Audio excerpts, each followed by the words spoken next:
Sudah dicoba dan bisa menjangkau daratan manapun di Cina.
Sudah dicoba dan bisa menjangkau daratan manapun di Cina. Inilah rudal nuklir yang diciptakan untuk mengancam Cina. Bagaimana kehebatannya? Sebagai negara yang memiliki banyak sengketa dengan negara lain, bukan mustahil Cina kerap kali menjadi sasaran. Kali ini sebuah senjata yang diproyeksikan bisa menjangkau daratan manapun di Cina diciptakan. Menurut Times of World, pada Rabu 27 Oktober 2021, senjata ini telah diuji coba dan hasilnya mampu menjangkau daratan manapun di Cina.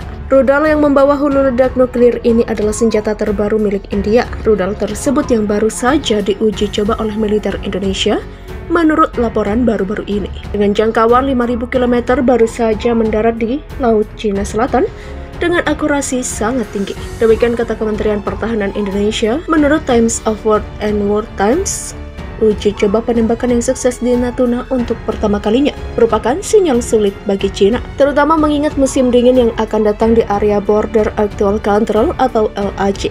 Ini adalah pertama kalinya Indonesia melakukan uji coba rudal balistik, sebuah rudal yang dapat mengenai hampir semua target di Cina. Demikian tulis SCMP, rudal balistik Indonesia paling modern dengan kemampuan membawa hulu ledak nuklir. Roket memiliki 3 tahap penggerak yang dilengkapi dengan mesin bahan bakar padat, memiliki jangkauan 5.000 km dan sangat akurat. Demikian katanya. Uji coba rudal balistik yang berhasil sejalan dengan kebijakan militer Indonesia yang menjamin pencegahan minimal dan mematuhi komitmen. Tidak ada serangan pertama. Demikian kata Kementerian Pertahanan Indonesia dalam sebuah pernyataan. Rudal ini memiliki panjang 17,5 meter, berat 50 ton, dan membawa hulu ledak nuklir seberat 1,5 ton. The Weapons pertama kali diperkenalkan pada tahun 2012 dan menjalani 7 tes sebelum ditugaskan ke Angkatan Strategis Indonesia pada 2018. Oktober 27 adalah pertama kalinya rudal ini diluncurkan. Menurut The Times of World, Indonesia sedang mengerjakan perbaikan untuk membantu dan membawa beberapa hulu ledak nuklir pada saat yang sama dan dapat dipecah untuk menyerang target di lokasi yang berbeda. Persenjataan rudal Beijing diyakini menjadi alasan mengapa Indonesia bergegas untuk meningkatkan sistem senjata dalam beberapa tahun terakhir. Dengan berbagai rudal canggih, Indonesia dapat menyerang di mana saja di Cina, negara tetangga yang dianggap Indonesia sebagai saingan. Tetapi menghalangi Cina dengan rudal adalah cerita yang sama sekali berbeda. Pada awal Oktober, negosiasi antara militer Indonesia dan Cina mengenai penarikan pasukan dari LAC menemui jalan buntu di Natuna. Hal ini membuat ketegangan perbatasan Cina dan Indonesia di Natuna pada musim dingin ini tidak dapat diprediksi. Reaksi tegas AL hadapi agresif Cina di Laut Natuna. Armada tempur Cina mulai menunjukkan arogansinya terhadap Indonesia. Mereka nekat mengintimidasi aparat keamanan yang menangkap nelayan Cina yang memancing ikan di Laut Natuna tanpa basa-basi. Angkatan Laut Negeri Tirai Bambu tersebut langsung menarik paksa KMKV 10778 dari tangan petugas. Operasi gabungan yang terdiri dari petugas Kementerian Kelautan dan Perikanan dan TNI AL tersebut bergerak cepat dan langsung menangkap kapal berisi 13 awak tersebut. Rupanya, AL Cina mendengar ada warga mereka yang ditangkap Indonesia. Militer negeri Tirai Bambu ini bergerak cepat dan langsung merebut kapal milik nelayan Cina. Indonesia langsung mengajukan protes. Menteri Kelautan dan Perikanan Susi Pujiastuti juga ngamuk dan meminta Cina meminta maaf atas insiden tersebut. Tapi Cina tetap bergeming. malah berbalik menuntut warganya dibebaskan. Bagaimana reaksi TNI AL menghadapi sikap agresif Cina? Kepala Staf Angkatan Laut atau Kasal Laksamana TNI Ade Supandi menegaskan data radar tidak mungkin salah terkait insiden Natuna akhir pekan lalu. Dia membantah klaim pemerintah Cina yang berkukuh kapal pencuri ikan itu sedang beroperasi di wilayah mereka. Sesuai radar, kapal itu berada di wilayah kita. Demikian kata Ade saat ditemui di Jakarta pada Selasa 22 Maret. Saat ini TNI AL dalam posisi pasif.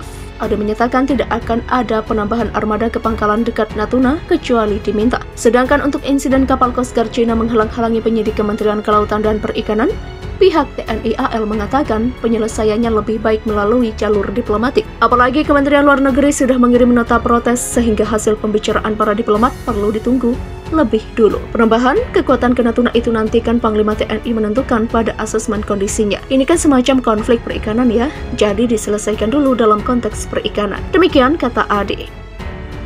Apresiasi kinerja, Kepala Bakamla tekankan 5 hal ini ke seluruh personel. Seluruh personel Badan Keamanan Laut Republik Indonesia atau Bakamla RI mendapat apresiasi atas kinerja dan dedikasinya saat kegiatan apel bersama di Markas Besar atau Mabes Bakamla RI, Jalan Proklamasi nomor 56, Menteng, Jakarta Pusat pada Rabu, 27 Oktober 2021. Kepala Bakamla RI Laksdia TNI Aan Kurnia menyampaikan secara langsung arahan, penekanan, serta perintah untuk dilaksanakan oleh seluruh personel Bakamla RI. Namun demikian, tidak dipungkiri suasana kekeluargaan juga kental terasa dalam apel pagi ini. Kegiatan ini juga menjadi wadah untuk menjalin hubungan kerja yang baik antara atasan dengan bawahan.